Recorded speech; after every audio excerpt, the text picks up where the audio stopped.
ওয়ামা আরসালনাকা ইল্লা রাহমাতাল লিল আলামিন।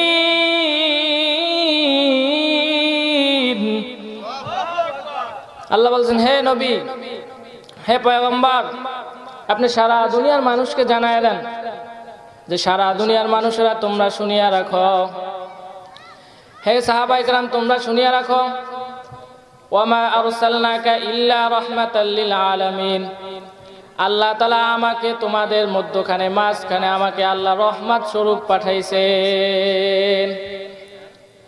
সাহাবায়ে কেরাম এই আয়াত শোনার পর যখন নবী আলাইহিস সালাম সাহাবায়ে কেরামদের মধ্যে আয়াত তেলাওয়াত করলেন, ওয়ামা আরসালনাকা ইল্লা রাহমাতাল লিল আলামিন, সমস্ত জগতের জন্য সারা দুনিয়ার জন্য রহমত স্বরূপ হচ্ছে পয়গম্বর শেষ নবী জনাবে মুহাম্মদুর রাসূলুল্লাহ সাল্লাল্লাহু আলাইহি ওয়াসাল্লাম।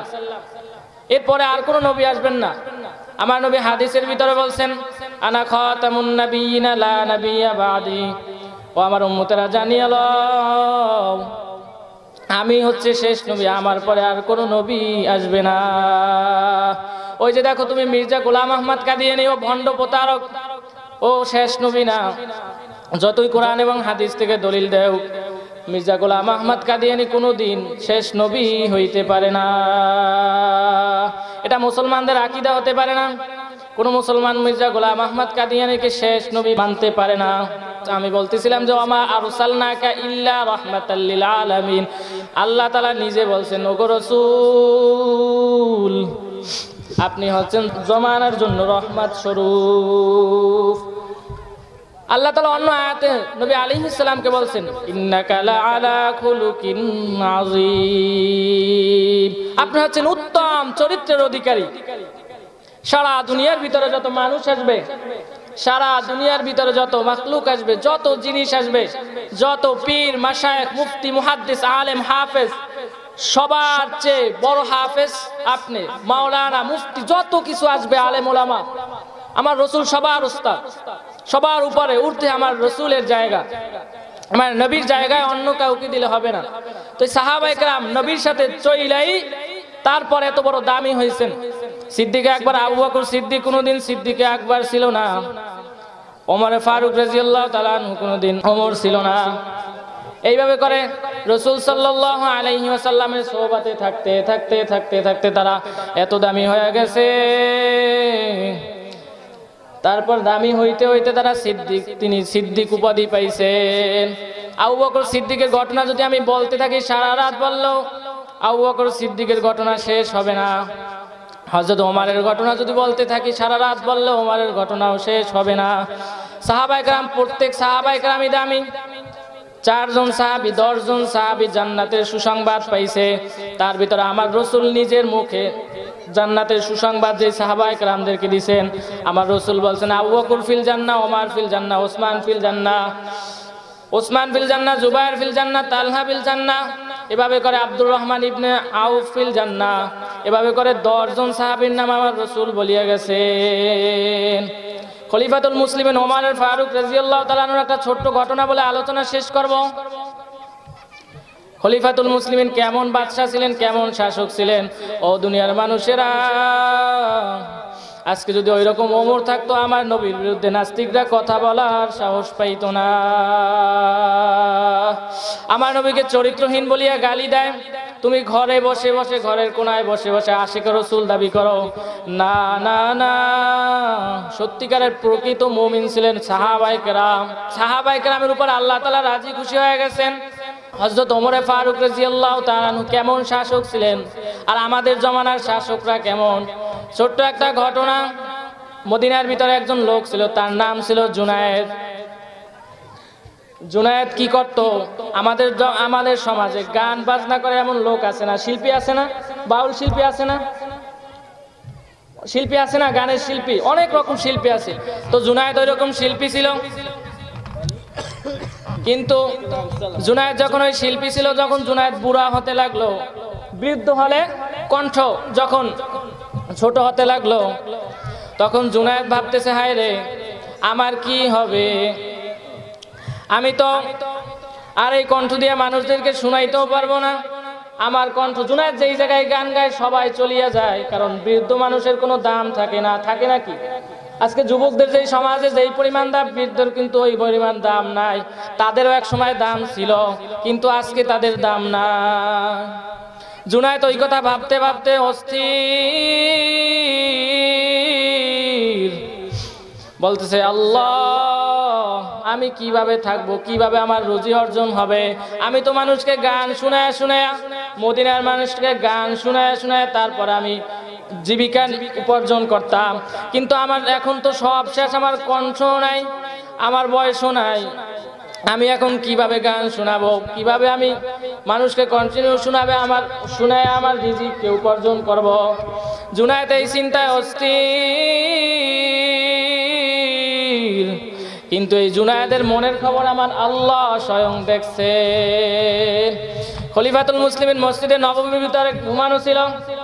খলিফাতুল মুসলিমিন মসজিদে নববীর ভিতরে ঘুমানো থাকা অবস্থায় আল্লাহ তাআলা স্বপ্ন দেখাইলেন, ওমর তোমার জামানায় একজন ব্যক্তি না খায়া মারা যাইবে, কিন্তু তোমার জামানায় যদি একজন না খায়া মারা যায়, তুমি মনে রাখো তোমার শাসক হিসাবে তোমাকে জবাবদিহি করতে হবে।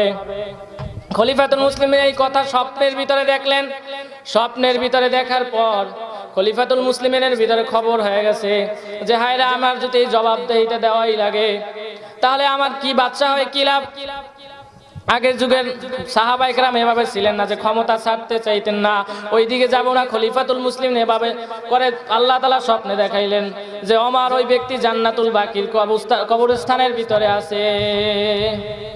তখন খলিফাতুল মুসলিম ওমর ফারুক রাদিয়াল্লাহু তাআলা ঘুম থেকে উঠে একটা দৌড় মারলেন, যায় দেখতেছেন যে ওই জুনায়েদ কান্না করে করে বলতেছে আল্লাহ আজকে যদি আমি আমার গান কেউ শুনতে চায় না, আমার গলাও কেউ শুনতে চায় না, আজকে আমার পেটে খিদা, আজকে আমার পেটে ভাত নাই, আমার পেটে খাবার নাই, আল্লাহ আমি এত ক্ষুধার্ত আমার আর সহ্য হয় না। খলিফাতুল মুসলিমিন এই কথা আস্তে আস্তে সব শুনতেছে। খলিফাতুল মুসলিমিন শোনার পরে আস্তে আস্তে করে ওই জুনায়েদের কাছে গেলেন। জুনায়েদের কাছে যাওয়ার পর জুনায়েদ শুনতেছে, আরো জোরে জোরে বলতেছে আল্লাহ তুমি যদি এখন আমার ব্যবস্থা না করো, আল্লাহ আমি আর পেটের জ্বালা ক্ষুধার জ্বালা আর সহ্য করতে পারি না। আল্লাহ তাআলা কিন্তু বান্দার প্রতি আল্লাহর দয়া আছে, কিন্তু বান্দা তোমার আল্লাহর প্রতি দয়া না থাকলেও আল্লাহ তাআলার ঠিকই তোমার উপরে দয়া আছে, মায়া আছে। আল্লাহ তাআলা খলিফার কলবের ভিতরে এইটা জানায়া দিয়েছেন। তো জুনায়েদকে আস্তে করে খলিফাতুল মুসলিমিন ওমর ডাক দিলেন, ভাই জুনায়েদ তোমার আর কোনো চিন্তা করা লাগবে না, আমি বাদশা স্বয়ং তোমার কাছে উপস্থিত। এই কথা শোনার পর জুনায়েদের খেয়াল ছুটিয়ে গেছে। জুনায়েদ যেই দেখলেন ওমর পাশে, জুনায়েদ একটা দৌড় মারিয়া চলিয়ে গেলেন। দৌড়াইতে দৌড়াইতে জুনায়েদ আর থামতেছে না, খলিফাতুল মুসলিমিন দৌড় থামাইতেছে না। এভাবে করে দৌড়াইতে দৌড়াইতে এক পর্যায়ে জুনায়েদ যখন একেবারে শেষ পর্যায়ে যখন দৌড়াইতে দৌড়াইতে জুনায়েদ পড়ে গেলেন, যাওয়ার পর জুনায়েদের কাছে খলিফাতুল মুসলিমিন ওমর ফারুক রাদিয়াল্লাহু তাআলা আনহু যাইয়া বললেন, জুনায়েদ তুমি দৌড়াও কেন, তোমার কোনো ভয় নাই, তোমার কাছে আমি তো আছি, আল্লাহ তাআলা আমাকে জানায়া দিয়েছেন। তখন জুনায়েদের আরো খেয়াল ছুটিয়ে গেছে যে যে আল্লাহর একটা ইবাদত আমি করলাম না, যে আল্লাহর একটা ইবাদত একটা বন্দেগী আমি করলাম না, সারা জীবন গুনার ভিতরে কাটায় দিলাম, সারা জীবন নেমক হারামের ভিতরে কাটায় দিলাম, সারা জীবন জিনার ভিতরে কাটায় দিলাম। আল্লাহ তাআলা সেই যে আল্লাহ আমাকে এত পরিমাণ নাফরমানি করার পরেও যে আল্লাহ তোমার কলবের ভিতরে, যে আল্লাহ তোমার কলবের ভিতরে এটা ঢাইলা দিছে, সেই আল্লাহ আমাকে খাওয়াইতে পারবে, তোমার মতো ওমরের আমার দরকার হবে না। জুনায়েদ তখন এভাবে করে খলিফাতুল মুসলিমিন অনেক জোর জবরদস্তি করে জুনায়েদকে খাবারের ব্যবস্থা করলেন। করার পর আমি এই ঘটনার মাধ্যমে বুঝাইতে চাইছি যে সাহাবায়ে কেরাম রাসূল সাল্লাল্লাহু আলাইহি ওয়াসাল্লামের আদর্শ চলার কারণে কি পরিমাণ দামি হয়ে গেছেন। সিদ্দিকে আকবর আবু বকর সিদ্দিক কিন্তু সিদ্দিকে আকবর ছিলেন না, খলিফাতুল মুসলিমিন ওমরও ছিলেন না। সিদ্দিকে আকবর একবার আবু জাহেল বসা ছিল, আল্লাহর রাসূলও বসা ছিল। খলিফাতুল মুসলিমিন হযরত আবু বকর সিদ্দিক রাদিয়াল্লাহু তাআলা আনহু ইসলামের প্রথম খলিফা ছিলেন। তো আবু জেহেলও বসা ছিল আল্লাহ রসুলের কাছে, আল্লাহ রসুলের কাছে আবু জেহেল বসা ছিল, আবু বকর সিদ্দিকে বসা ছিল। তো আবু জেহেল এসে বললে, হে মোহাম্মদ, ইয়া মোহাম্মদ, তোমার চেহারা কুৎসিত কালো। তখন আমার নবী বললেন, হ্যাঁ তুমি সত্য বলছো। সাহাবায়ে কেরাম অবাক যে রাসূল আপনাকে কালো বললো, আপনি কিছু বললেন না, সত্য বললেন, আর তাকে সত্যায়ন করলেন।